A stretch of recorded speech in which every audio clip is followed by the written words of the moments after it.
we have the second part of this panel, which is a sort of panel within the panel, because we have this panel which is called COVID Crisis and its Impact on Italian Film and Television Performers. This panel will present some topics and results from the research units of the Factor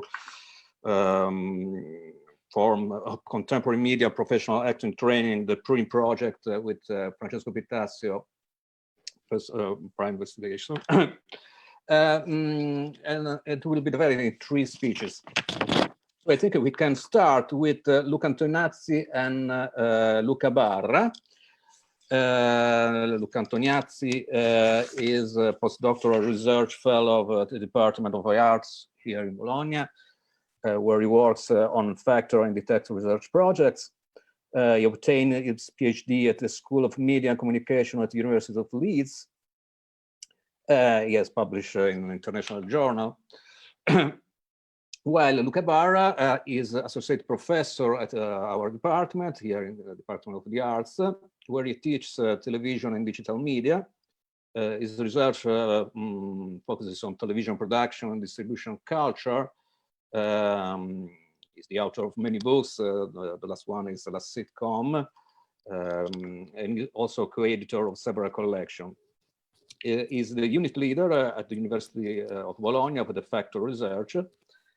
And the title of their speech is, let me know, where is? Okay. The impact of COVID on television actors, challenges and redefinition on TV celebrities and below the liners. Please, Luca and Luca. Thank you very much, Michele, for the introduction. Thanks to the organizers. Thanks to all of you to be here. As Michele already said, we will focus on television actors in this presentation, and particularly on the impact of COVID-19 on their media presence. This is a little sub area of what we are doing here in Bologna on a broader project that investigates television actors' career and life experiences. The first, when we approach this topic that we can call right. So when we first approach this topic, which we can label as celebrity pandemic and the media, we encountered a very interesting body of literature produced by a research community that I personally didn't know the existence of, which is called Health Communication, which is a fairly interdisciplinary community that produced quite a lot of research on this topic, and particularly on social media. So the presence of celebrities on social media during the pandemic. The function of this slide is simply to say that celebrity have been more influential, more impactful than health institutions and politicians during the pandemic. So they really shaped the communication in a substantial way. We will show you some data later on. The 3 main features, now to summarize quite a substantial literature, we found the 3 main features of their communication. And I refer to communication, I'm referring to both textual, verbal, and visual communication. The first one was a call to flatten the curve. So it was a call for responsible behaviors. So they used expressions, I don't know, follow the rule, practice social distance, use your masks, and stuff like that. They obviously they realized that they had a role to play in shaping the communication and around the pandemic. The second feature we found out, they found out that we are presenting to you, is that their communication is characterized by a more positive / optimist undertones. So they use expressions such as writing out of, I caught coronavirus, but I'm writing out of coronavirus. I will return to the game as soon as possible. This is, of course, a football player. So that was really pretty much appreciated by Facebook, but by social media users. And the third one, and probably the most important thing, and we will go back to this right at the end of the presentation, is this that they try to convey this sense of togetherness. We are all in this together became almost a mantra. So there's this sense of we are all suffering together, we are all in this together, and we will come out of it together. Look, if you go. So here is a visualization of this is a visualization of this is about Twitter. So you see that on the pink line represents the likes and the retweets of celebrities tweets, in fact, whereas the yellow and the orange lines represent the retweets and like of politicians and health agencies tweets. So you see that there's a substantial impact on the communication. And then as time goes by, people users lose interests in tendentially on pandemic-related topics. But what about television celebrity? Which is a subgroup of what we just talked about. As far as the television celebrity, we found that the community is engaging with both the celebrity studies community and the television and media study communities are engaging with it. So we went back, to the famous paper by Bennett and Holmes that they tried to define television celebrity, the characteristic of this television celebrity, and we found that basically the literature has accepted them, and this idea that television celebrities is rooted on in ordinariness, authenticity, and intimacy. These are the three features that characterize the celebrity television celebrity. So that somehow are three features that somehow be out there and be present in the media discourse. Alice Leppert wrote a very interesting paper called "We Are All Television Celebrity in the Pandemic," arguing that not only this model, ordinariness, authenticity, and intimacy, based on these three features, is spreading through non-television celebrities, so cinema celebrities and these, et cetera, but it's also impacting ordinary people, how we communicate, because we all use social media and Zoom apps like Zoom and Teams to communicate. So it seems that people are in a way try to emulate celebrities. So using, for instance, backgrounds or light, the particular lighting, or particular filters. So there is the sense that in her piece that television celebrity is spreading not only in the other media sectors, but also in society as a whole. And then Hermes and Hill, they made a similar point, saying that, writing that basically the pandemic is bringing back, is undoing social distancing, bringing us together in domestic spaces, because people spend more time at home, and at home they consume more media products. So, the television celebrities are more influential than in the past because of this togetherness, in the sense that they are able to create. So, in light of that body of literature, both coming from media studies, television studies, and health communication, we've taken three research directions. One is what I just described, spreading television celebrity around society and around other media, but also the implication of that. And we label that implication as reconfiguration and permeability of TV spaces that we will explain later on. So you're all familiar with that. That kind of images, we have them, we saw them on everywhere in television, social media. We have them on our mobile phones and stuff like that.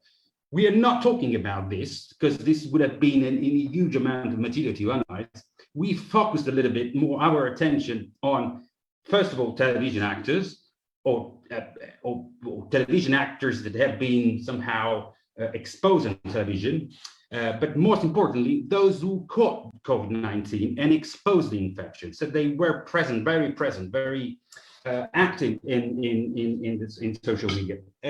We of course look both at presentational media, the old-fashioned, the new social media and Zoom and all these other apps, and all the traditional representational media, so television, newspapers, and stuff like that. So and we focused on images like this. This is Juliana, the CEO, famous actress, stage, cinema, and television actress who was exposed to infection and was, very present on the media, talking about her experience. And then people like Lillo Petrolo, again, cinema, television actor, very strong television presence, also talked a lot about her illness. Or Christian De Sica, is mainly a cinema actor, but he was very present on television and even in very popular programs such as Domenica and other programs. So what we found out is this. So we went back, we basically thought that, these guys who talked about like this spreading of television services were right, and that we've seen this in Italy too, as in other countries, basically. But we wanted to be a bit more, precise on how, where we saw basically ordinariness, authenticity, and intimacy. And so we thought that the ordinariness, of course, this is a little bit schematic. Things are a little bit more complicated in the real world, but this is just to somehow try to make sense of what we've done. But ordinariness is mainly conveyed, in our opinion, through the context of the communication. So the home background that is, is kept there, imperfect sound, technical problems, all these things that are really related with our ordinary life. So at work, with friends, and stuff like that. So we, even in this conference, you see, the authenticity for us, it was conveyed by the fact that these people were conveying, we were making clear visually and verbally that they were not at work, they were not acting. So no makeup, regular clothing, lack of filters, even sometimes somehow underlying imperfection, visual imperfections. And then the intimacy bit, which is, I think, the most interesting part, because these people exposed their vulnerability, visually and verbally, and even textually, because sometimes, they gave interviews and stuff like that. And there is a lot of family-related conversations. So there is a lot of talking about a family relationship, a self-isolation, and essentially, or experience in hospitals. Essentially, there is exposure of pain and suffering, which is quite unusual for celebrities. And the fourth point, this is also very interesting. We're still exploring that. It's persona building. So we were wondering whether this presence, this visual presence, and the media presence in general, was there's certainly a persona building process there. They want to provide a broader sort of profile of their personality. So they took stance on government policies, political stuff, conspiracy theories, etc., etc. But we don't know to what extent that was done in order to sell themselves, in order to strengthen sort of self-branding. So this is an aspect we would like to more in the past, in the future. So I leave the floor to Luca. Thank you very much, Luca. So first line of inquiry in our research has been this spreading of all the main traits of television personalities, of television celebrities, to film actors, to other kinds of celebrities. But of course, there is more in our research on pandemic Italian television actors, celebrities, performers, and even professionals in the television industry. A second trajectory that we found in Italian pandemic television that strongly impacted, as we will see, on actors, performers, celebrities, and as well as their careers. It has been a strong reconfiguration of television spaces. If we think about it, one of the first ways all of us as media and television audiences have discovered the actuality of the pandemic, it has not been only through the news, but also through some sudden changes that have modified the habits and procedures of television production, as well as television texts and television shows. And actually, it happened even before, in the weeks before and the weeks leading to the first lockdown, and then it happened all over spring 2020, and later it is actually still happening now in television production.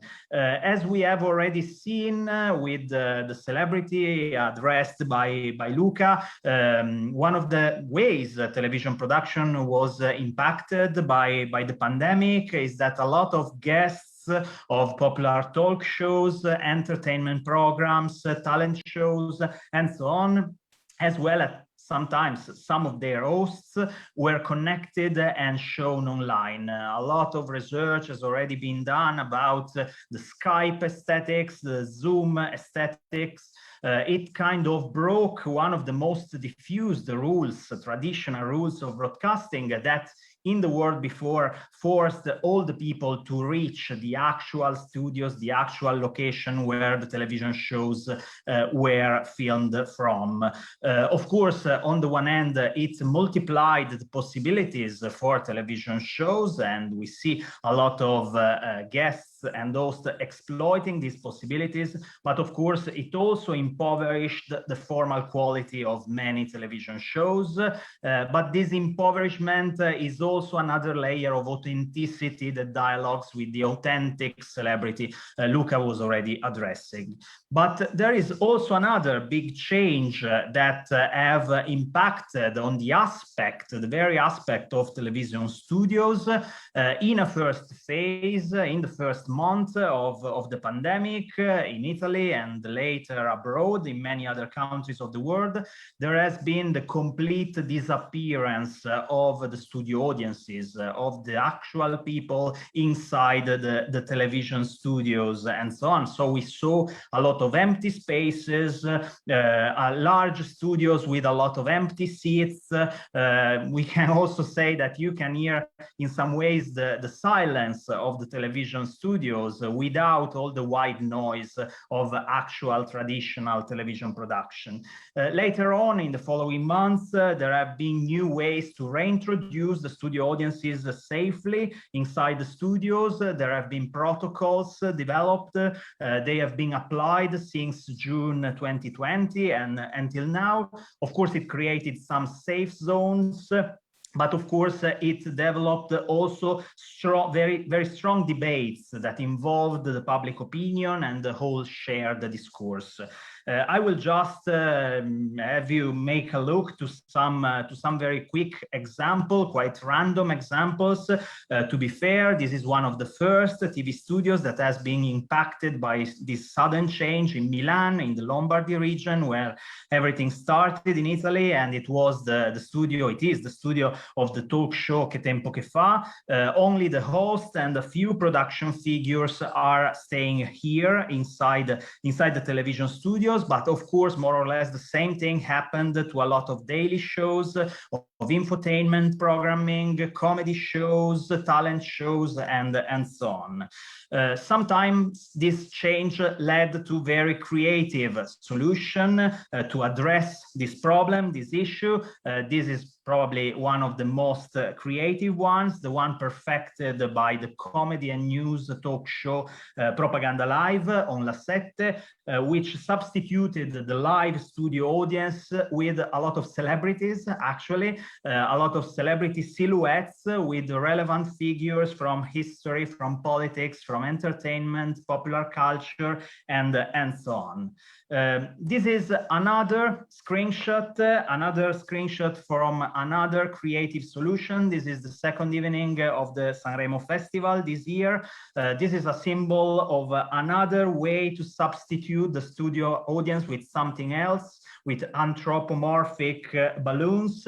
But at the same time, this is also a symbol of the many debates and controversies on the possibilities to have at least some people in the studio audience, at least some people in the room. A lot of other TV productions actually inserted this kind of audiences, reinserted them along the fall and then the spring of these years, but other productions as the Sanremo Festival were not allowed to, also due to all these controversies. And we can see this reinsertion in another example, which is from the Maurizio Costanzo show, one of the most prominent and long-lasting talk shows in Italy. This is one of the solutions that has been applied by a lot of current television programming. So a smaller number of regular people, plexiglass panels to separate them in small groups, some people with the masks on, without the mask, other people, and so on. This is kind of a symbol of this reinsertion inside the television studio of the regular people. But some things have probably to be said more generally in order to highlight some common traits across all of these and a lot of other examples, and also to connect this kind of diversion more with the Factor research project and the topics of this conference. First thing to be said, this reappropriation of the television stage in the first phases has been made especially by below the line professionals, by below the line workers. These were the only people allowed inside the television studios, and so they took part to the television shows, they substitute the television audiences, they increased their visibility. During this period, the backstage has become even more explicitly a part of the television show, including all the workers. Second point is the emphasis on the performative role of the studio audiences. We have fully understood how they are part of the television languages, how their disappearance changes a lot in the television shows. They need to be there to give the necessary feedback for the on-stage artists. They constitute, of course, also a simulacrum of the audience at home. So it's a necessary part, and every TV production wanted to reinstate the studio audience as soon as possible. Third thing that has to be said is that these changes had a strong impact not only on the actual studio audiences, on regular people, on fans and so on, but also on several background actors, also on the professional figures we can call the figuranti, often actors, performers moving their first steps in the field or complementing with this daily job other more artistic and creative activities. And so that's one of the reasons it is also professionally important, this impact on several professional figures. And it has also to be said that the general audiences have been partially reinserted, as we have seen in the Maurizio Costanzo show example, but the paid figures, the figuranti, have not yet been reinserted inside the television production. So it's kind of one of the lesser figures of television production that have been excluded at the moment from this kind of work and so on. So first trajectory we highlighted is that all the performers from everywhere became television performers. Second trajectory is all television spaces have become a void to be filled somehow. And the third trajectory, which we have just the time to briefly sketch, comes more or less as a result of these first two. And it is also the intrusion of cinema and stage actors in many, many television spaces, sometimes working as audiences, sometimes working as performers. The pandemic has led the Italian media system, and especially Italian television, towards a major exceptional permeability, which can have long-lasting effects. Even here, just an example, which is Ricomincio da Rai 3, which has been a way to partially compensate the closure of cinema and theaters due to the pandemic. It was shot inside a theater. It had as studio audiences the student from an acting school, and so everything more or less is connected, as you can see. We can see also other examples, but probably it's better to jump to more general ideas. What can be seen at place here? There is the negotiation between different kinds of celebrity, between different levels of celebrity. A more popular and mainstream celebrity, but also niche, avant-garde performers, and so on. We have a mix between television celebrities, film and theater celebrity, digital media, and so on. And television is kind of the common ground, which imposes its own logics, its own rules, its own power on other media. We can see that as an exceptional situation requiring exceptional measures, and probably more usefully, we can look at this as a forced yet durable recognition of television's role inside the Italian celebrity industry. Probably both things are actually true, and the pandemic just highlighted already present phenomena across the Italian media system. Just to conclude with a couple of last sentences, we can see how convergence has been at place over the last few months. The models of television celebrity, of television performance, of television acting have been able to spread across different forms and different media to touch other kinds of acting, of performance, of celebrity.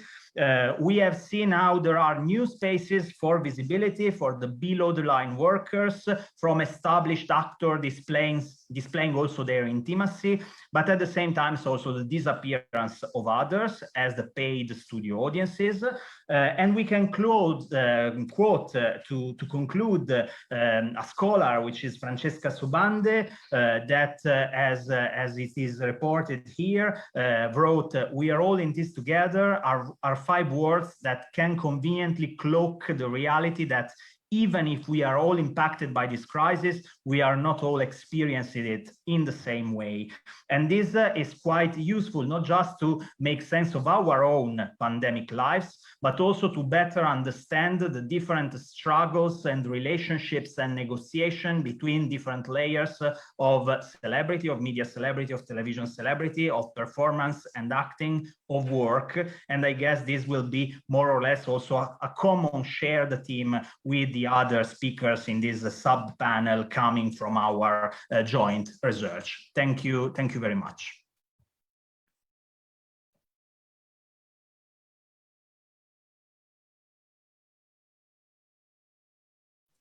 Michele, we cannot hear you. You have to unmute yourself. You're right. I apologize. No, I just thank you, Luca and Luca the Lucas, for their presentation. Okay, now it's the turn of Giulia Muggeo and Maria Paola Pierini for this sub-panel on COVID and actors. Okay, Giulia Muggeo is a junior lecturer in the history of Italian cinema at the University of Torino. Her principal research interests are Italian cinema, popular cinema, and performance studies. Her main publications are Star Domestiche, le origini del divismo televisivo in Italia, and Ciao Maschio, politica e rappresentazione del corpo maschile del Novecento. While Maria Paola Pierini is associate professor in film studies at the University of Torino. Her main area of research is film acting, of course, investigated from a historical and theoretical perspective, with a focus on actors' training and techniques. She published several books, and she also the unit leader at the University of Turin of the Factor Research Project.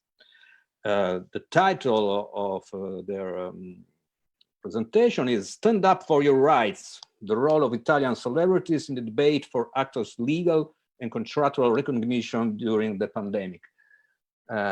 Giulia and Maria Chiara, please. The floor is yours. Thank you. Thank you very much.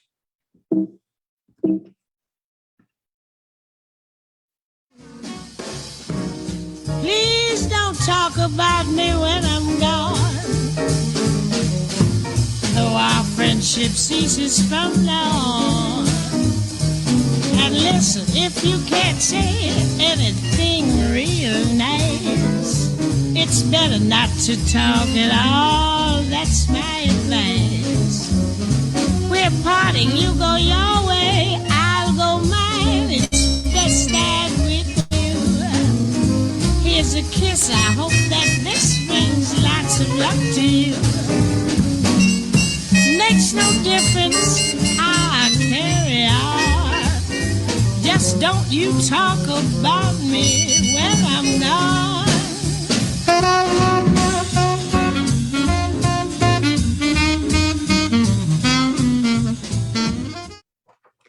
Actors have always carried on struggles in order to safeguard their profession, but they have also become spokespersons for civil and social struggles for the entire community.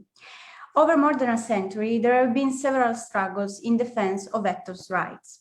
If we had to summarize the main points of the long struggle undertaken by actors, we should probably start with the 1949 strikes, which see some of the main film actors, such as Anna Magnani or Gino Cervi, as protagonists. During these strikes, actors and directors protested together in defense of Italian cinema against the invasion of film from abroad. These strikes will lead to the birth in 1949 of the Prose Actors Trade Union.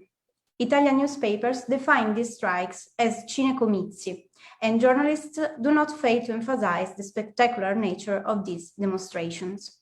And I quote, "Era un comizio sui generis, una specie di prima teatrale all'aria aperta, una cosa nuova, insomma, in tanta monotonia di scioperi e di adunate." These strikes are often described in calm, almost mocking tones, and actors are very distant from the atmosphere of the rioting squares. They are seen as incongruous presences who are unable even to write banners in the right way. The traditional distinction between cinema and theater actors seems to be overcome during the 50s, and in 1953, the introduction of television in the Italian media system shows clearly the need to elect a single representation. The SAI, Società Attori Italiani, was founded on February 1960, headed by President Gino Cervi. Among the signatories, we can find Giancarlo Sbragia, Enrico Maria Salerno, Nino Manfredi, Arnoldo Foà, and Marcello Mastroianni. During the 60s, the SAI made the first requests related to minimum wages, social security, stage regulations, access to the profession, trade union rights, censorship, etc. And the actors involved in these struggles were often boycotted from production for their activism. In 1977, the foundation of the Mutual Institute for Performing Artists, IMAIE, marks a milestone for safeguarding artists' rights. The most important battles in this sense are those related to the imposition of acting in English and the indiscriminate use of dubbing, the recognition and protection of the related law, and the compensation for audiovisual reproductions. In 1979, in order to face the new challenges and to protect the category, the SAI started its transformation into a syndicate by joining the FILS CGL, later known as FILIS, today SLC CGL. In 1988, the Actors Union elects its first Secretary General, Pino Caruso, who will appear later in Maria Paola's speech. IMAIE was extinguished by the Prefect of Rome in 2009 for manifest inability to pursue the statutory purposes, and in 2010 it was definitely liquidated. In the same year, IMAIE was transformed into Nuovo IMAIE. This sudden transformation doesn't go unnoticed, and in the same year, the group Artisti 7607, which brings together actors, musicians, dancers, was born with the intention of shedding light on the work of Imai, and with the aim of changing the situation after 20 years of monopolistic management of related rights. One of the main aspects that seem to characterize actor struggles since the late 40s is related to an interesting form of distrust towards the category. The demonstrations of the 60s, in fact, were immediately labeled as the battles of the strikers in Cadillac, and this label refers to a battle carried out by people who were not seen as workers and who therefore didn't have the right to strike. At the end of our speech, we will see how this form of distrust will be treated and overcome by the celebrities who founded UNITA, the National Association of Theatre and Audiovisual Interpreters. In order to analyze the current scenario, I will make a brief overview on the various forms of activism carried out by actors. I will focus on the contribution of actors, stars, and celebrities in social causes, political campaigns, and more specifically in the defense on their own rights, making a very quick comparison between the United States and Italy, aiming to clarify the peculiarity of the ongoing action led by Italian actors and actresses. Let's start from endorsement in social causes. Celebrity endorsement is the super weapon of modern humanitarianism. And it takes place when celebrities support social causes by endorsing campaigns aimed at raising issues, awareness, or funds with the general public. If the strategy of endorsement is considered effective for brand development and recognition and reach out to diverse audience, when the endorsement is addressed to a social cause in the non-profit sector, the strategy must be questionable. These synthetically the reason of skepticism. First, celebrities are perceived to be uninformed about the causes they are aligned with. So there's a matter of credibility. And second, celebrities can see this alliance a means to gain publicity and promote their own image, and it might cause criticism as people doubt their real motives. And this is a matter of selfishness versus altruism. The effectiveness of the endorsement in philanthropy and worthy causes has been widely queried and bitterly stigmatized. As we can read in Variety in 2006, when the phenomenon was reaching new peaks, I'm quoting, "Being socially responsible is now the rage. The practice of generosity might soon become part of every self-respecting celebrity's routine, as common as getting Botox injection." But it's also true, as Linda Williams points out, that the social commitment, I'm quoting, deals with a global currency of superstardom and bathes the star images with a more beatific glow. What happens in Italy? Our stars don't actually deal with a global stardom. Our stars are more local. And if the commitment to a social or civil cause exists, it works on a smaller scale compared to Hollywood, of course. It has actually a scarce media resonance and ambiguous impact on the star image, and that is considered with a widespread suspicion by the general public and by the category as well. If the matter of selfishness seems quite irrelevant, the one of credibility seems instead quite significant. How much can we trust Valeria Golino involved in the Greenpeace campaign, the fashion duo in 2013, or Lino Banfi or Checco Zalone for spinal muscular atrophy campaign? In the realm of charity and humanitarianism, we can say that Italian actors are less generous in associating their image to a cause because generosity in their hands seems more like a toy weapon than a super weapon. Regarding politics, in the US, celebrity endorsement in election campaigns has a long-standing history and gained a new popularity recently. In Italy, political endorsement is differently shaped, and more generally, political public statements are less tied to election or parties or specific political personalities. The political arena is more fragmented, and Italian stars and celebrities celebrities in recent years disdain visibility and direct political endorsements. If they do openly express their opinions, they do it mostly against someone or something. Nevertheless, I have to mention one significant episode in which a political statement was clearly and openly sustained by actors. The 1974 series of ads, Caroselli sustaining the no at the referendum for the abrogation of the divorce, in which 4 actor stars, Gianni Morandi, Gigi Proietti, Nino Manfredi, and Pino Caruso, were involved in a very innovative and effective campaign organized and financed by the former Partito Comunista Italiano. This campaign is quite an exception, and it will deserve a deeper analysis, but I will underline just one element, the involvement of Pino Caruso, an actor who will become, as we said already, the first secretary of the Actors Union in the 80s. And I will show you just a little bit. Pino Caruso, 1 seconda. Azione. Guarda, io ho 35 modi di dire di no, naturalmente non è il caso che gliele faccia subito, le faccio qualche accenno, insomma le faccio vedere il campionario. Vuole vedere un no arrabbiato? No! O lo vuole vedere gentile? No, grazie, ecco, ci mettiamo il grazie perché ho fatto l'educazione. Lo vuole mimato?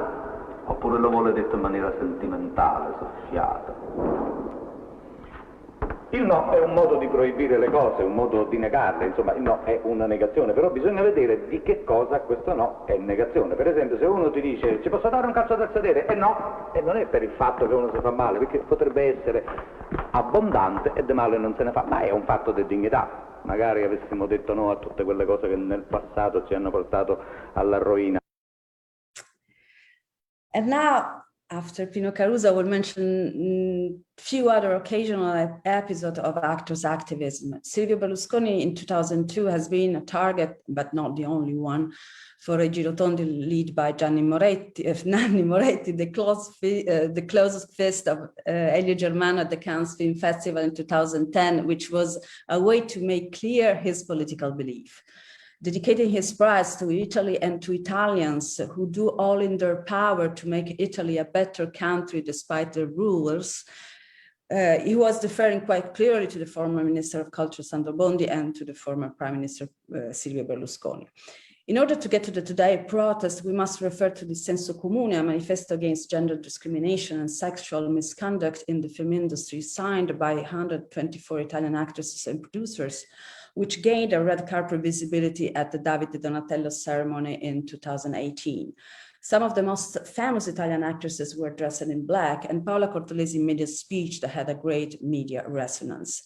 The Senso Comune can be interpreted as the first attempt to organize a collective action of protest in the present days, which is an open strategy of celebrity endorsement after a long period of silence and inactivity of the category. Let's get to the last point, actor rights and unions. A comparison between the unionization in Hollywood and in Italy will be quite complicated and will shift the focus of our presentation. But a comparison between the strikes held by American actors and specifically the action promoted by the Screen Actors Guild and the ones occurred in Italy can be useful in making clear how in our country the category has been mostly fragmented and passive over the last decades. In the US along the 20th century and recently in 2008, alongside with the strike of the Screen Writers Guild, and then in 2019, actors have been a category quite animated and fierce, able to speak out and fight in defense of their rights in his industry, which is changing very fast, dealing with globalization and a new media landscape. On the contrary, Italian actors seemed over the past decade is reluctant in perceiving themselves as a professional category, as a community, unable to organize and to fight, despite the chronic lack of regulation and welfare rights, of legal recognition as workers, and in the audiovisual industry of a national contract.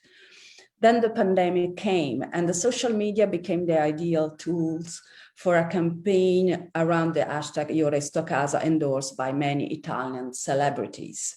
This campaign can be interpreted as the first step of a new form of commitment and activism, which involved many of the actors that will soon found UNITA. The pandemic, from our perspective, contributed on the one hand, to restore a sense of belonging to a community, a big one, Italy, and a small one, the actors. And on the other hand, to stress out the inadequacy of our regulation in front of a global emergency and its consequences, like the use of the streaming and the lack of unemployment benefits.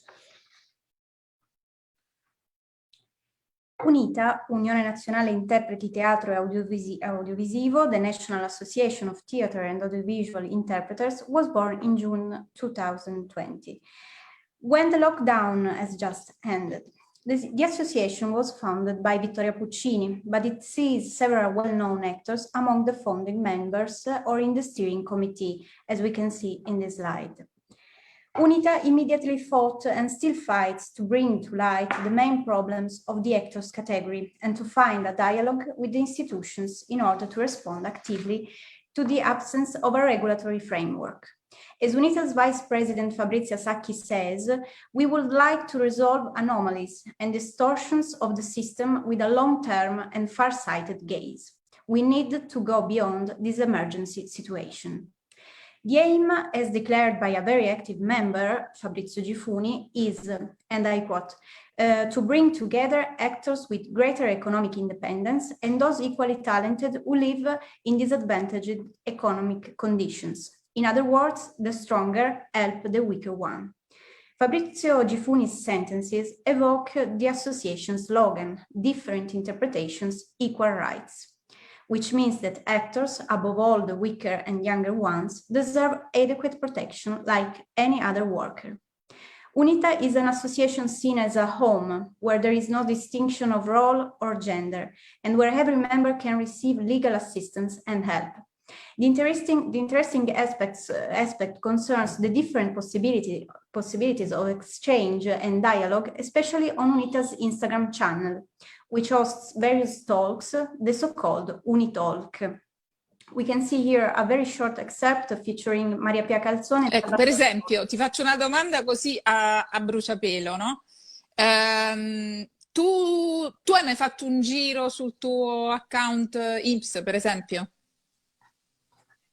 No, forse guarda ai tempi di quando lavoravo al McDonald's, ma non ne sono sicuro,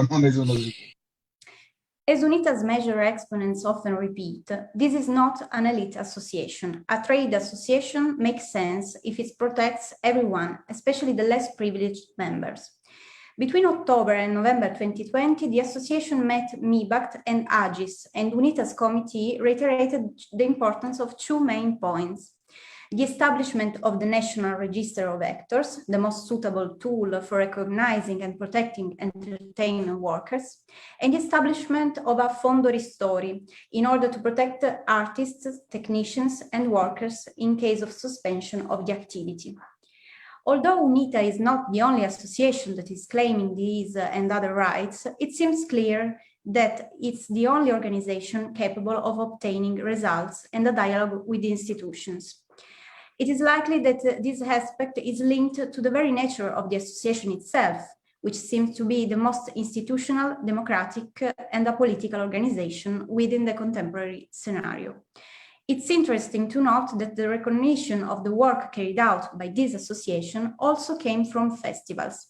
In January 2021, in fact, the Trieste Film Festival awarded the Cinema Warriors Prize to UNITA with the following motivation: for having fought and overturned the stereotypes related to the actor's profession and for presenting themselves, first of all, as workers. This overview of the activities of UNITA in the last months enable us to suggest some remarks on the way in which this protest has been conducted, on the strategy adopted, and on the results achieved. On the one hand, even if not correlantly, the shared concern and the struggles carried out by UNITA during the pandemic have partially challenged the hierarchies. The latest struggles, therefore, as well as reiterating the urgent needs of a whole category in the contractual matters, have also ignited a process of democratization in the actors' rank. On the other hand, recent initiatives have reaffirmed a clear distinction between those who carry on the public debate exploiting the socially and culturally established image, and those who are invisible will keep being visible. In fact, the most visible actors, the ones who are in the front line, the ones who appear on TV, like Puccini, Gifuni, Cortellesi, and Leo in particular, are clearly conscious of their own privilege. They behave as party concerned, but they definitely act as testimonials, and they can be considered like celebrities endorsing a worthy cause. They also seem aware of the risk of a scarce credibility. And in order to avoid the general and the particular skepticism, like how can they really represent us? Are they informed enough about the cause? Do they do it for themselves or for others? They adopted a sort of low-profile strategy. The image of UNITA is far from being aggressive. The colors are blue and white. The graphics are very simple and linear. The faces, the tones, the outfits, the claims are mostly non-conflictual. Compared to other associations who have chosen in these days a protesting riot approach, UNITA is characterized by a very calm, polite, competent, friendly, but firm tone. Even the social media strategy is aligned with this non-conflictual attitude. The actors are presenting not as actors, actually, but mostly as bourgeois. As bourgeois are their homes where we can see bookshelves, warm lights, fireplaces, peaceful arts on the walls, etc. They are fit to get to the headquarters of culture, to talk with the Minister of Franceschini, to the President of Senato Castellati. They want to look reliable, trustworthy, and safe. The fight of the actors moved away from the streets, the barricades, the slogans, the Cadillacs, but this protest is probably achieving more results than ever in the history of actors' unionization in Italy. Thank you, and thank you to Michele. We started right away and we didn't have the time to, thank you and all the organizers of the conference. You don't have to thank me, but the organizer, of course. No, thank you, Giulia and Maria Chiara, for your interesting presentation. And now I think Francesco Pitasio has joined us, but I can't see him. Indeed, I'm here. Here you are. Ciao, Francesco. Buongiorno, Michele. Okay, it's your turn.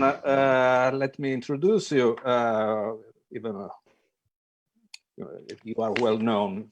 But Francesco Pitasio is full professor of film studies at the University of Udine, where he acts as coordinator of the research at the Department of Humanities and Cultural Heritage. Well, he edited many special issues of several journals. He has published many books, edited and written. The latest one, as you know, is books on neorealist cinema for the Amsterdam University Press. And Francesco Pitasio is also the principal investigator of the European project on visual culture of trauma, obliteration, and reconstruction in post-war II Europe. And of course, he's the principal investigator of the Factor research project. Well, the title of his presentation is What I'm Doing Here, the Economy of Prestige, Film Awards and Self-Promotion at the Time of COVID Crisis. Thank you, please. Thank you, Michele. And the question might refer also to my current condition. What am I doing here? But I'll do my best to comply with the task because for which I'm here. Do you see the presentation? Yeah. Just a second. There we go. Is it working fine? All right.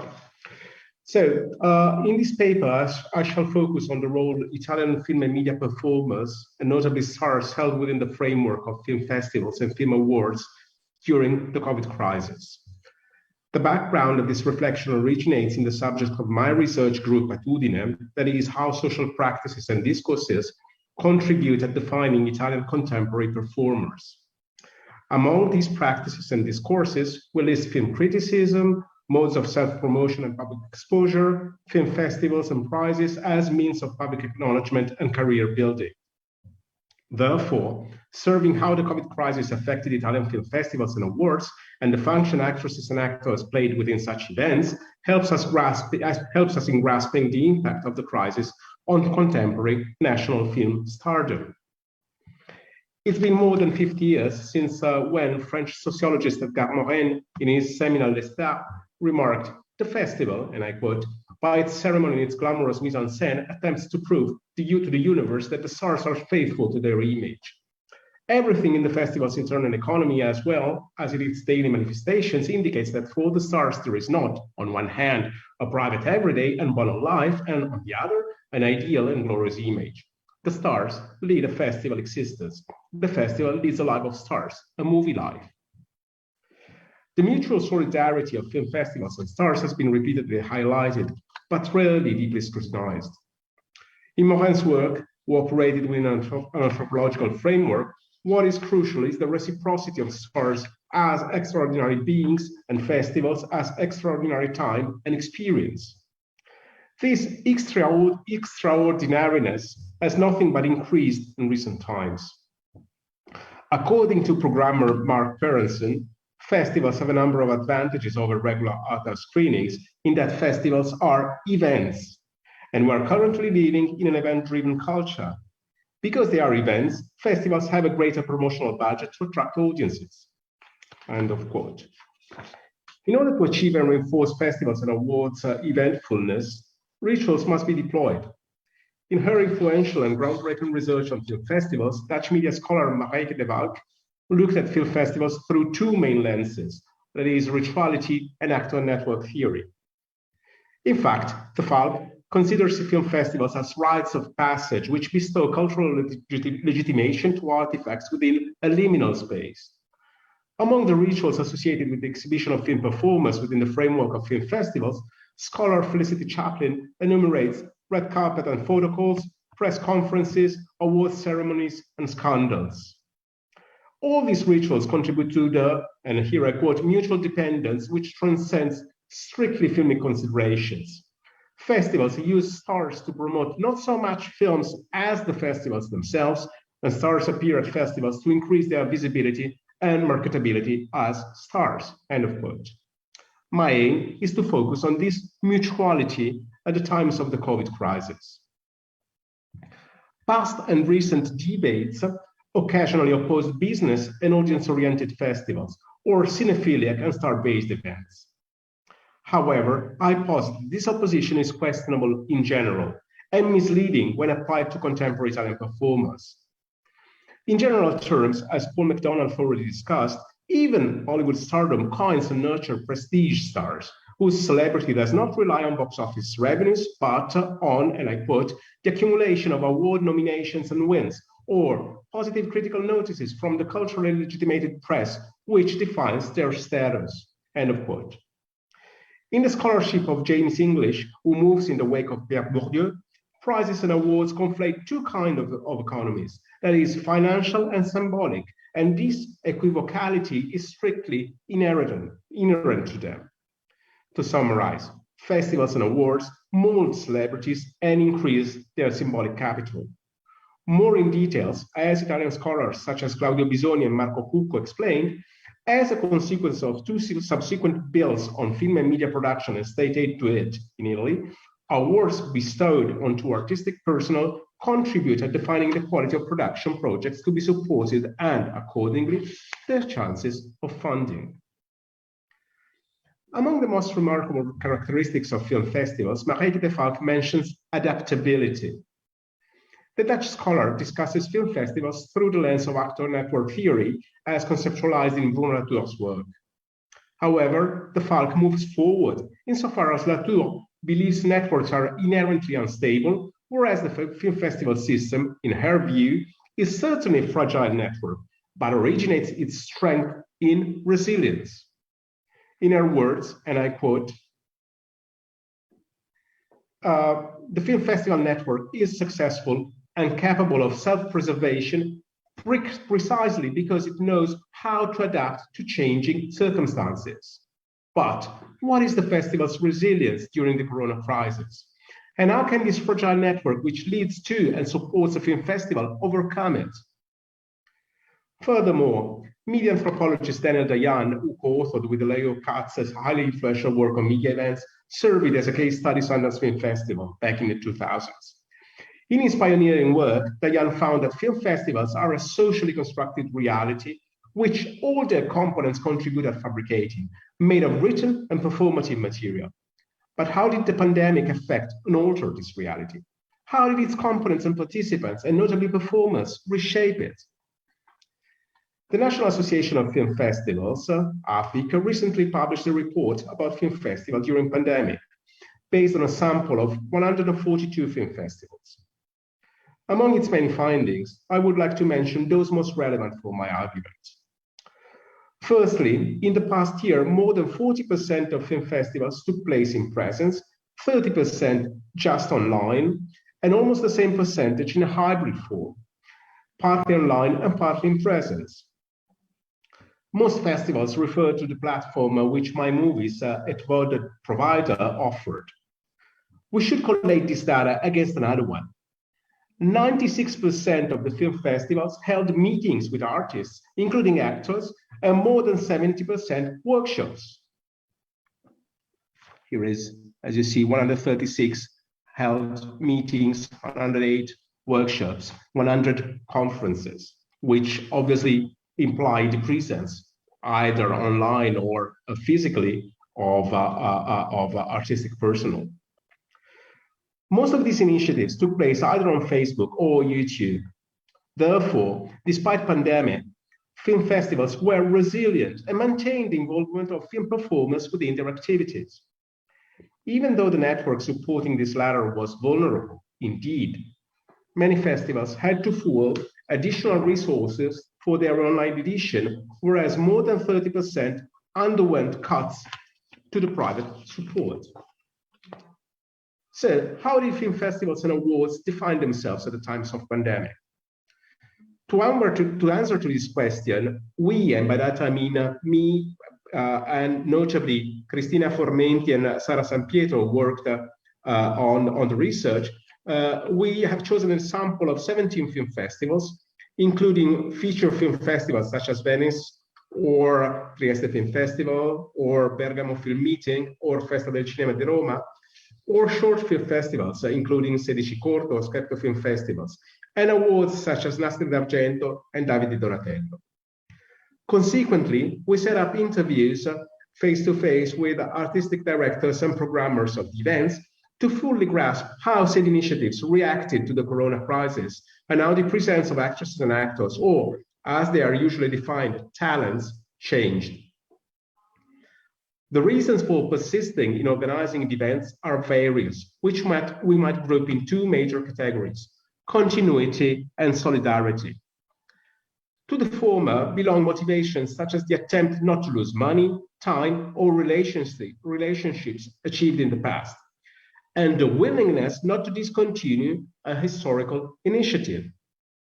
To the latter, the willingness to display recent film productions and offer a hub to the film industry, which the crisis struck hard, or the attempt at staying close to the audience. The strategies for carrying on the events, as previously said, see different blends of in-presence or remote participation, which we can sum up in 4 modes. In presence, but fully complying with security measures, as the Venice Film Festival.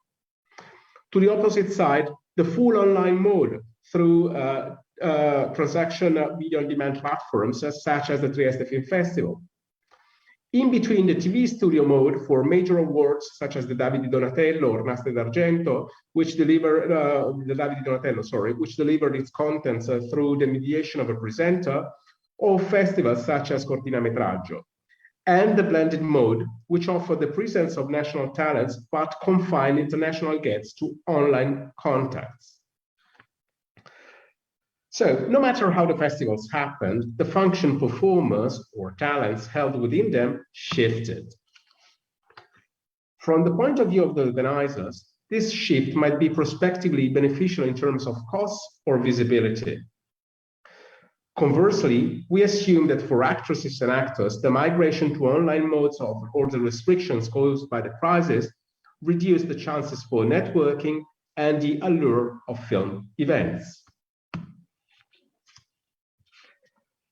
The main role of a talent within the framework of a film festival are a juror or patron, or what we say madrina or padrino, more madrina of the event, or awardee, award recipient. The first function was less visible, and frequently meetings of the jury took place online at distance. The second function, which oversees and sponsors with their presence the event, became less institutional and gained in terms of intimacy, as in the heartfelt to the point of awkwardness performance of Anna Foglietta at the Venice Film Festival. The third function forcefully lost in terms of glamour, as the ritual of the red carpet was weakened or disappeared, and online awards replaced it, as in the Davide Donatello 2020 edition. Among the function actors and actresses play within the framework of film festivals, we might list glamour, attraction, market-oriented initiatives, humanization, and regional, national, or international promotion. Glamour and related rituals disappeared insofar as the event took place online. Even when this happened, organizers preferred, when in-presence events happened, organizers preferred sobriety over excess. Associated with glamour is attraction. Initiatives such as red carpet, photo calls, open meetings have been cancelled or significantly reduced. These events, which are a full-fledged part of major film festivals, attracted the audience. At film festivals, talents frequently are means for market-oriented initiatives. However, as previously said, private sponsorships met major cuts and accordingly affected the presence of talents. Performers provide events with a human face, fostering the identification and emotion. They humanize cultural, massive events. Whereas emotion was preserved through online events, the aura of the encounter was lost. Talents also contributed to promoting the city or area hosting the cultural event. Festivals reduced the promotion and connection with respective areas or regions. Performers previously integrated into their surroundings through meetings, photo calls, etc., while conversely heralding the city's regions where events took place. This function, all in all, disappeared. Conversely, by sharing the event with foreign performers, national actresses and actors had a chance of being exposed to different production cultures, which unfortunately decreased due to the current restrictions. And in some remarks by festival organizers and programmers, this was somehow enhancing the provincial attitude of many of them. How did performers experience the changed circumstances which the corona crisis induced? Before moving forward, caveat. The ensuing data stem from the interviews with festival organizers who mirror the performers' opinions and experience. As a follow-up to this first set of interviews, we envision a second round of interviews with film and media performers, which so far has not yet happened. Festivals and related awards always played a major role in shaping performers' careers. They nurture debuts by selecting and launching new promises. They consecrate previous achievements and maintain the spotlight on professionals. And finally, they celebrate long and productive careers. All these functions underwent reductions during the corona crisis. Furthermore, talents join in festivals for many reasons. However, these motivations shifted due to the pandemic. Whereas appearing within a festival framework was a means for self-promotion and exposure, during the corona crisis, it rather turned into a simple act of presence and witnessing, enhancing the professional attitude despite hard circumstances. Something like saying, I'm here despite all what's going on to testify for my commitment to my work. Taking part in the event for maintaining and expanding a professional network rather became a way to belong to an already established professional community through repeated statements of support to its less privileged members. The statement which yesterday Elio Germano made that Davide Donatello is a good token in this sense. Emotional proximity to an audience and its grievance replaced physical contact, notably through remote participation. And escaping restrictions and seclusion in the domestic milieu prevailed over the joyful extraordinariness of going to festivals. All in all, festivals spread a different image of celebrities. Normal in its everydayness, and notably when displayed in her household. Intimate in her domestic seclusion. Vulnerable to the virus as everybody else. And most of all, supportive to colleagues, media professionals, and to the nation altogether, as in the addresses, presenters, and awardees delivered at official ceremonies. These new narratives promoted a domesticated, normalized, often solitary representation of stardom, more intimate as social network celebrity already circulating, and most of all, which relied on social networks for displaying stardom, Italian stardom being usually reluctant to online presence. Informal chat within the household, open dialogue with the audience, and brainstorming with other celebrities, both national and international. And this is an image from the Davide Donatello 2020 with a household displayed and family. Among the few achievements pandemics led to is the increase of visibility and outreach to different audiences. Accordingly, film festivals are considering complementing usual ways of star exhibition with the above-mentioned more recent modes. As a way of conclusion, allow me to briefly delve into 3 examples which can substantiate the different ways of dealing with the COVID crisis and come to terms with it. The Nastro d'Argento Award, which the National Association of Film Journalists bestows since 1946, was displaced from its usual setting, that is the Greek Theatre in Taormina, to the Maxi Museum in Rome. The event leveraged on restrictions as a chance for magnifying its core tasks, that is, the art of cinema. Accordingly, a sober elegance shaped the event, and the organizers highlighted the informal pleasure to be among happy few. Being the first event after the first wave of pandemic, restrictions were harsher than for ensuing festivals. However, the organizers took advantage of them by increasing the international connections and cutting the costs. The Venice Film Festival celebrated an alleged restart, but with all restrictions in terms of health safety. Therefore, whereas rituals at the red carpet took place, the distance between the audience and the stars was kept, and masks put and removed frantically, as in the awards ceremony. And here is the director who's putting on his mask while Cate Blanchett is on the red carpet. The Festival del Cinema di Roma held its 2020 edition when pandemic's figures were again rocketing. But more than enhancing the miracle of the existence of stars before the public, the event heralded the professional elite as a safe community, marking the distance from its audience and offering a chance to actors for escaping the restrictions within a protected environment. As for most things at the times of COVID crisis, it is hard to forecast what will happen. That being said, and as recent Davide Donatello Awards epitomized, hybrid modes are becoming a habit, and here, where festivals and actors were, more and more plural. Whether this will be an opportunity proving festivals' resilience and performance flexibility and mutual solidarity, we shall discover in a matter of a few years. Thank you for your attention. Thank you, Francesco, for your presentation. Okay, we have enough room for some questions from Facebook or between us. dialogue between the participants of this panel is welcome, of course.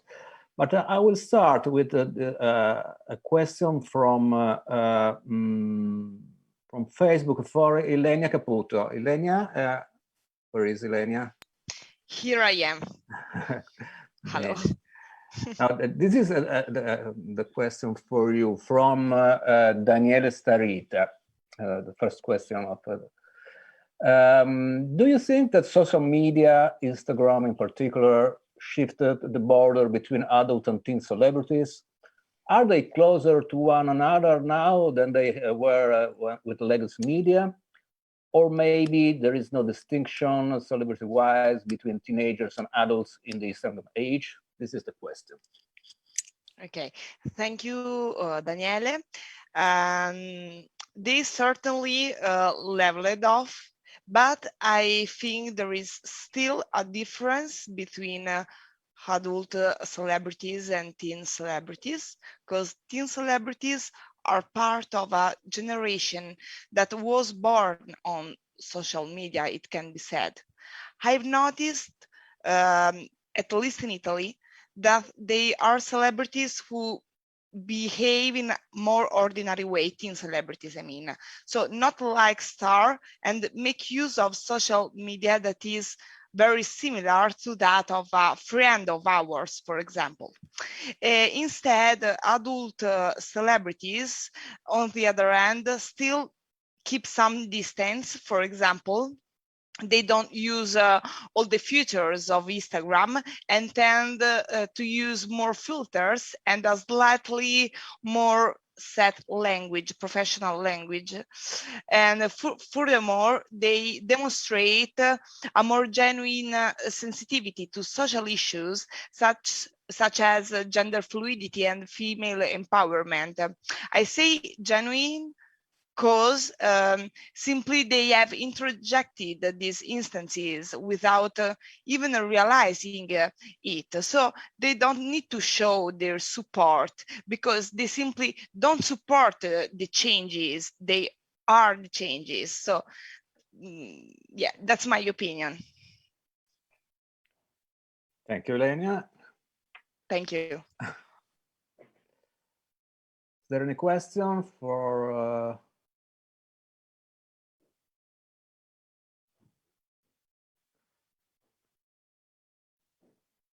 no question? Maybe I have a question. No, I was very what I find very interesting is this fact of the erosion of the line between lead actors and not very important actors, and of course between the erosion of the distance between the audience and the actors. And for instance, Giulia and Maria Pia talked about this, the end of a kind of hierarchy, the actor in terms of hierarchy.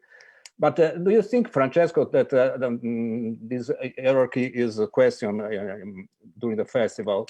Because in my opinion, it is always the lead actor who can join this kind of manifestation. No, as I was trying to say, what failed to, well, first of all, we focus mostly on the use of already acknowledged actors by the festivals because they are, as I tried to hint at, a means for self-promotion from the organization. So this was crucial. Secondly, minor festivals which moved to entire online event obviously benefited less from the presence of the actors even beforehand, and obviously moving online, this possibly increased. That being said, I think what failed to happen during the COVID crisis was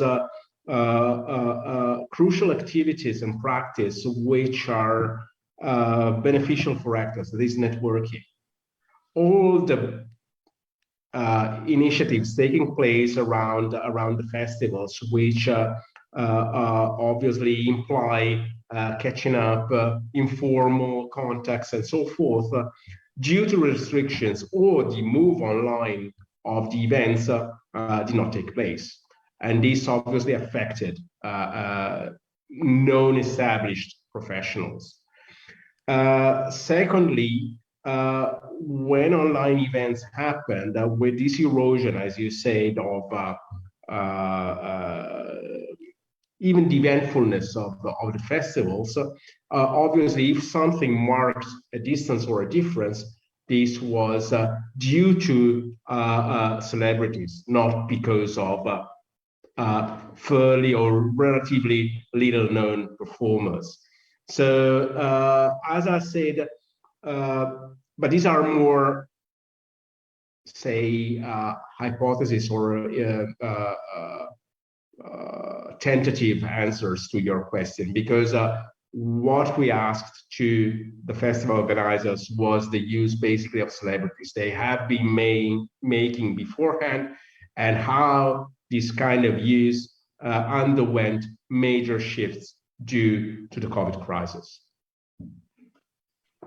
So prospectively, just to conclude, prospectively, I don't know how this major change with the restrictions imposed on the cultural events might impact on the development, the career building, and the development of careers at the early stages. I'm possibly quite pessimistic, but then things tend to adapt to changing circumstances. This is why I left open my conclusions.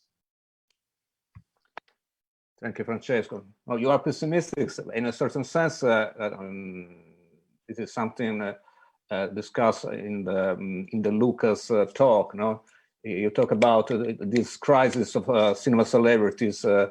They need to use the television in a new way. To no, where are the Lucas? I can see that. Yeah, it's probably something that is quite connected to what Francesco was saying. The loss of usual networking spaces and the partial recovery of some of them. As we were trying to say before, there is this extension and dispersion of the televisual characters of celebrity, of acting, of performance that kind of invest every player, every actor that deals with it, and probably some of the networking aspects, more private aspects, became also public elements of the actors' personas. Maybe Luca has something to add on this, on all the analysis we are starting to do on the way a lot of actors use their intimacy and change the characters of their own celebrity traits in order to better adapt the requirements of the televisual spaces and so on. So it's kind of an enlargement, redefinition that kind of superimposes the logics and the rules of the television medium on all the kinds of celebrity. But yeah, probably maybe you have something else to add. No, yeah, of course. What, you know, for me, the interesting thing was the fact that this persona building was overlapping with self-branding. And it was impossible for me to determine when to draw a line. So whether these people were online or were active on their social media because they were in fact in crisis, so they didn't know how to sort of promote themselves, to be part of a discussion, a conversation, and the extent to which they were selling a product. I mean, to some extent, this is inevitable. If you're a celebrity, you're online, or you are involved in a media conversation, or you were a guest in a TV program, you are selling yourself. But to me, I still don't have an answer to that. For me, the interesting thing was to see whether they were trying to deliberately sell themselves and whether they had a strategy. So, for instance, the backgrounds. Whether, you know, keeping the home on the background was deliberate. They didn't think about it. They were using it to communicate to convey certain values.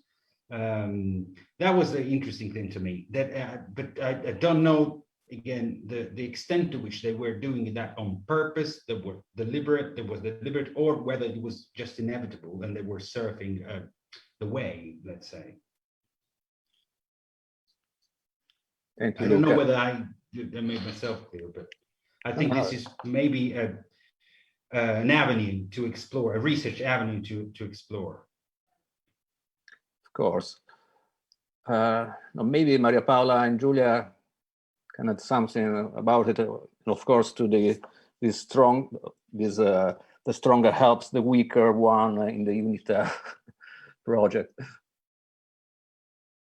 Yes, it's a very interesting issue, this one. We actually focus on two main directions. They're kind of contradictory one to another. From one side, the concern of the stronger one are they know they're strong and they know that they can use their strength to help the others. So this is very clear way of dealing with these issues and to use their fame in order to do something for the others. At the same time, their strength is it's interesting because it's actually how can we say, hiding the others. So in all the activities of UNITA, you actually always see the same faces, and you always heard about the others, the weaker one, and also the theater side ones. Sorry, this isn't a very probably correct way of defining them, but they always say that they're working for theater and audiovisual actors as well. So the fight is for everybody. At the same time, the theater part is always is a weak one between the different souls of the association. So I think it's a new phenomenon. It's an old fight, but it's a new way of fighting, which is related to COVID. But I think it's really related to a evolving scenario, and the problems they're very clear. Like in United States, actors have a very clear idea of what means to fight for their rights in this new media scenario and in the COVID situation. But in Italy, these problems were not so aware and so clear to actors until a few months ago. So it's a very fast changing scenario, and we really try to also understand something that wasn't clear to the actors as well themselves, because as we in the little clip we showed about Salvatore Esposito saying that he never checked actually his welfare status and his social security situation is quite eloquent about how actors weren't totally aware, were completely unaware of what was going on in their category. And so I don't know, I'm actually not giving you a very clear answer of your question, but because actually it was hard for us to make very clear, to get to very clear conclusions. But I will say again that we have two phenomena that are going at the same,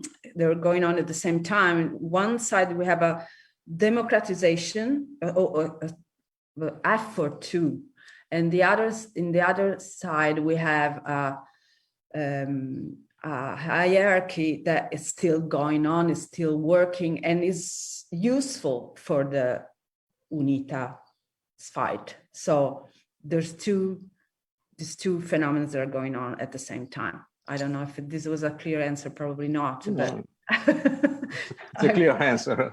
Totally. I don't know if... Yeah, I just wanted to add something related to the question of spaces.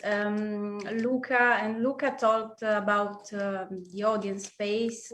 Our three speeches are concerned with spaces, the absence, three different aspects of an absence.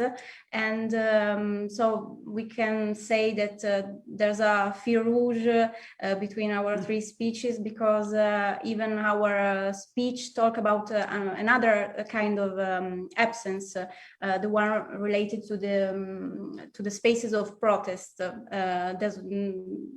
Like the streets, the squares, so there was the absence, and the being far away from the seats was in a way was caused by the situation, but at the same time it was a new way. It showed a new way of dealing with networking, and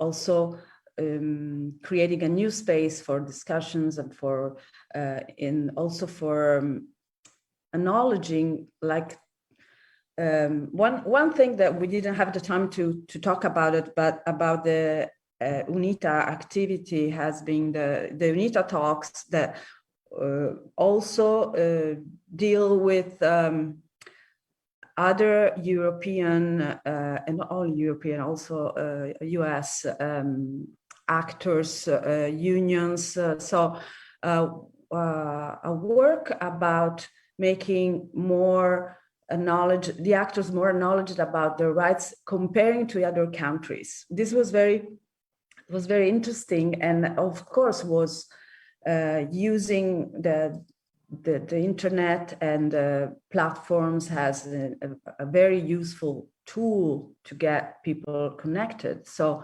it's interesting, this new idea of space, of relationship between actors. Actors don't talk very much to each other. they're kind of a fragmented category in general. So and so the streets are not a space anymore, and the web became a new space for many things. And one thing is also this work of informations and deeper analysis of the issues about rights and welfare, and all these issues that are not very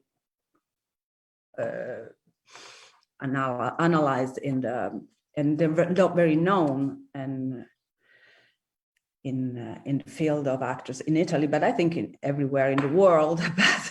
But this pandemic situation has been a good occasion for creating a new space and new relationship. Other questions from the organizers? From yes, hi everybody. And I have a question for Lucas and also Francesco, who mentioned the Davide Di Donatello Award ceremony yesterday. And I found this ceremony quite paradoxical, because of the masks they were wearing, and the Davide Di Donatello award ceremony is on the first channel of the public television, And the first channel of the public television, as you perfectly know, have an older audience than other audiences. So for a lot of people in the public in front of the TV, some actors of Italian cinema are unknown, and they also have a mask when the cameraman was shooting the single sequence through the hall. And I think it's quite interesting because there is a double problem.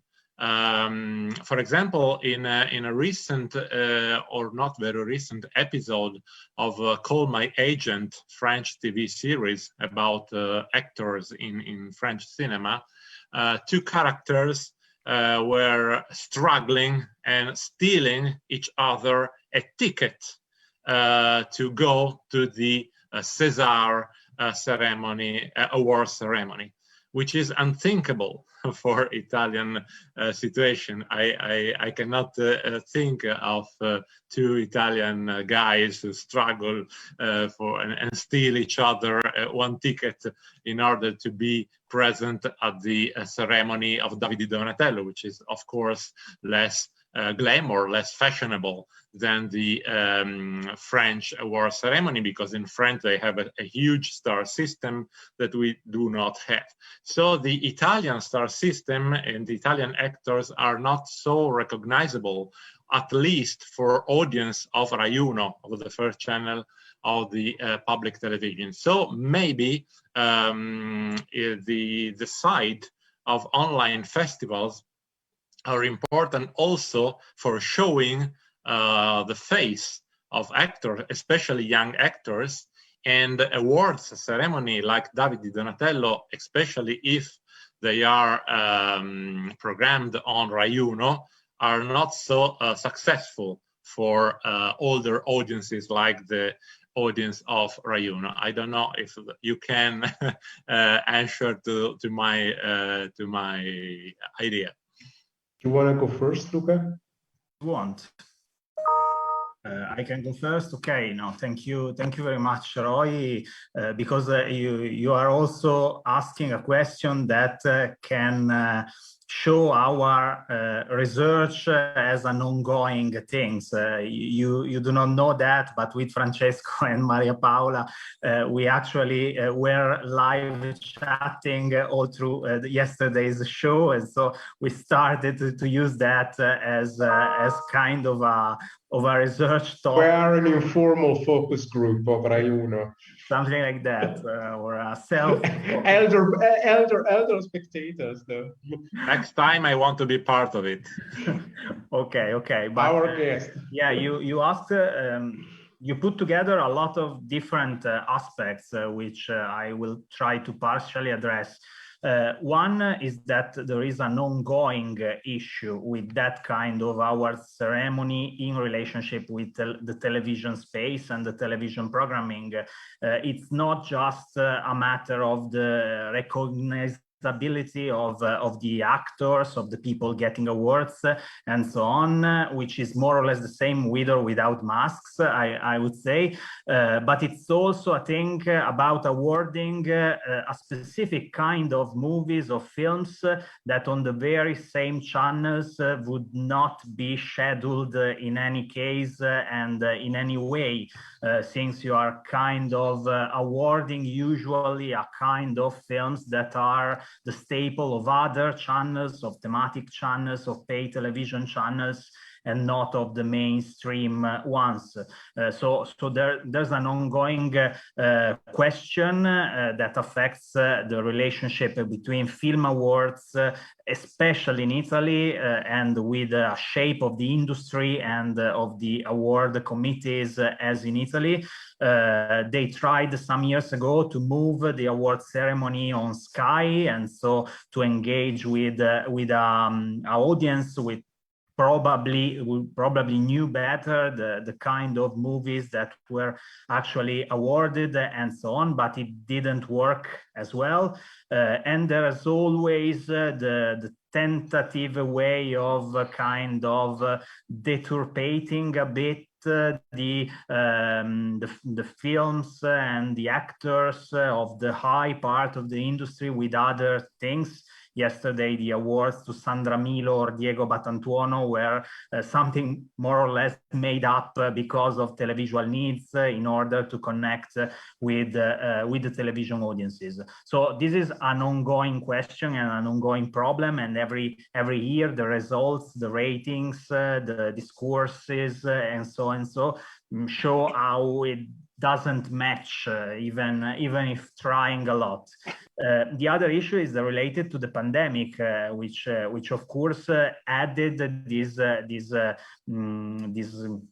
another layer of complexity. Very few films that were awarded, very rarely seen, even less than in actual years, in the previous years, and so on. The masks, the multiple location, the fact of using as the only audience the actors of the Italian film industry, which are kind of an awful studio audience. A lot of time the host had to require the applause in order to have one. For instance, with Morricone, which from the television audience perspective is something very bad to see, and the use of the theater as a second studio with very not so much televisual moments of show and so on. So a lot to unpack, but you are completely right.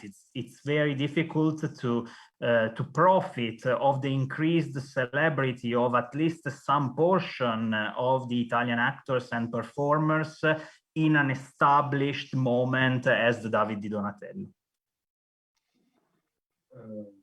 Well, Luca said almost everything, so I don't think I can truly compliment what he just replied. But just one thing that kind of struck me is the fact that a sort of a narrative or a strategy for displaying faces which not necessarily were widely known. That is, when the nominees were mentioned, they had to take out the masks and the camera was framing them. But all this ritual didn't work. It also required time for being implemented and incorporated. And so people were still wearing masks, or they were taking them off beforehand or not in the right moment. So this didn't seem to properly stick together with the plan. So I think they attempted to somehow provide the viewers with a protocol which gave a chance for not necessarily aware audience to detect the identities, but it didn't work really well. It didn't work well, not even at the Venice Film Festival. So if you remember the award ceremonies, people were taking off the mask beforehand while walking through the audience, or too late, or sometimes they didn't know what to do with the cup and the mask and the notes that they took as in the Best Actress award. So I think that if this whole horrible thing will be going on for a while, at some point we will reach a stage where things work well. But for the time being, this is not the case. And the second remark is the fact that relatively unknownness or little awareness of the identities. I'm not so sure. I mean, most of the actors who were awarded were widely known, because this is in the nature of the David di Donatello. They never totally or mostly not prize totally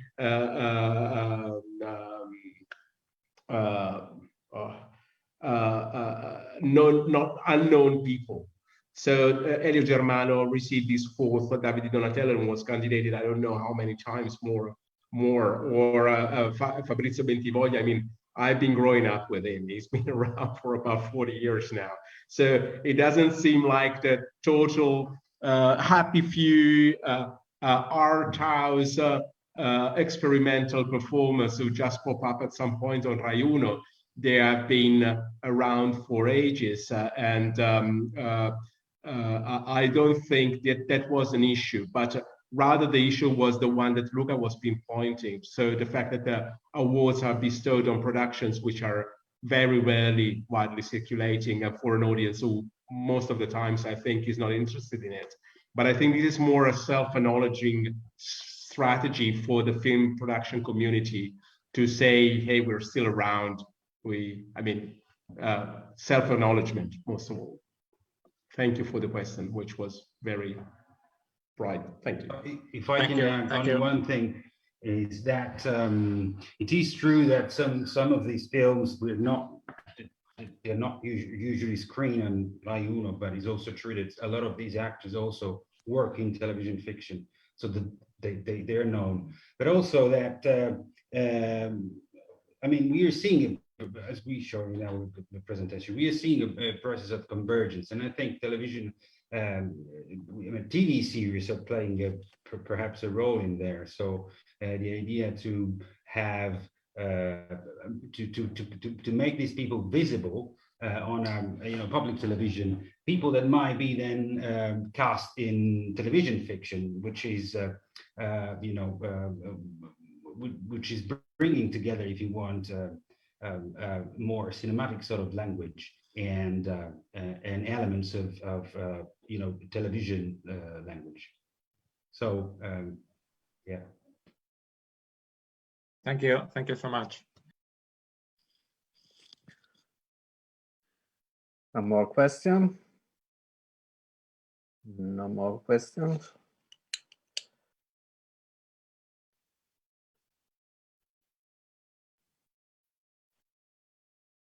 I might add just a little thing about the David ceremony of yesterday night, which was strange for me, was the missed chance, but probably was not a missed chance, but was just planned to be that way.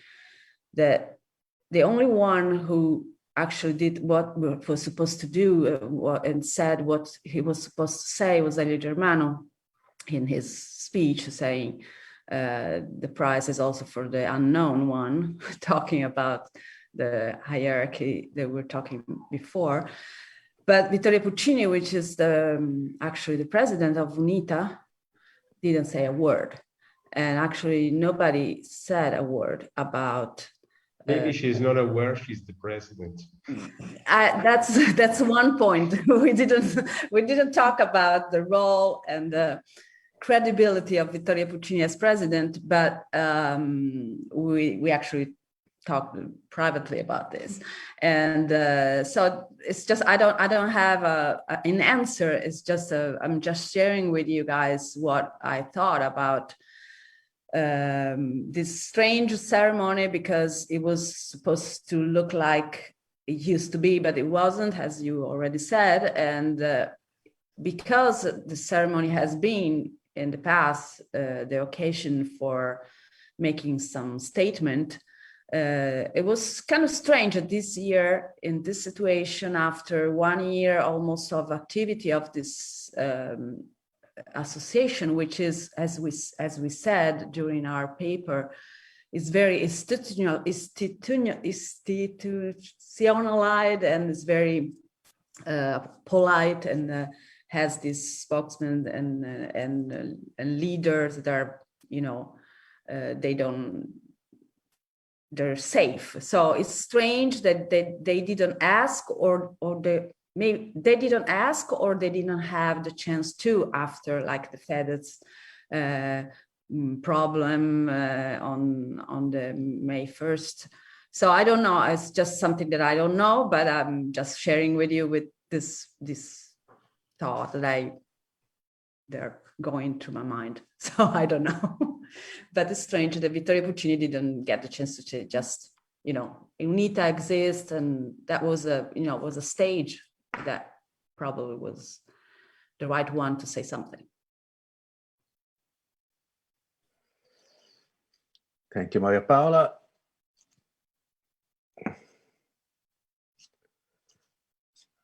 I don't know, Roy, maybe it's time to stop because it's 5 Yeah, o'clock.